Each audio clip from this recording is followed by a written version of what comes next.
Welcome to this lesson on tides.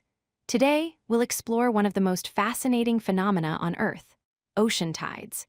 We'll discover how the moon's gravity creates the rhythmic rise and fall of ocean waters that we observe every day along coastlines around the world.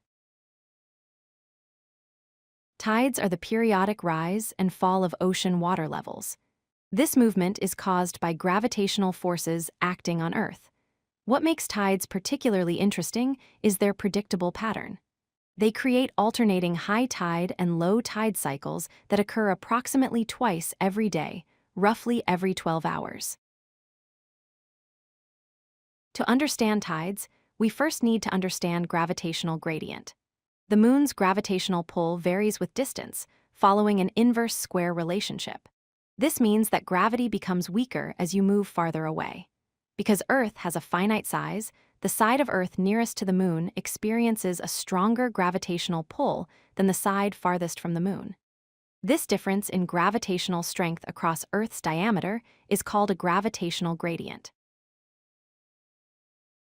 The gravitational gradient creates what we call tidal forces. These are differential forces that stretch Earth. The side of Earth closest to the moon is pulled toward the moon more strongly than Earth's center. Meanwhile, the side of Earth farthest from the moon is pulled toward the moon more weakly than Earth's center. This differential pulling creates a stretching effect across our planet. The stretching effect of tidal forces creates two bulges of ocean water on opposite sides of Earth. The near side bulge forms because the moon's stronger gravitational pull draws water toward it, creating an accumulation. The far side bulge forms because the moon's weaker pull on that side allows water to bulge outward relative to Earth's center. These two bulges are the key to understanding why we experience two high tides each day. As Earth rotates on its axis, different locations on our planet move through these two tidal bulges. When a coastal location rotates into a bulge, it experiences high tide. When it rotates into the area between bulges, it experiences low tide.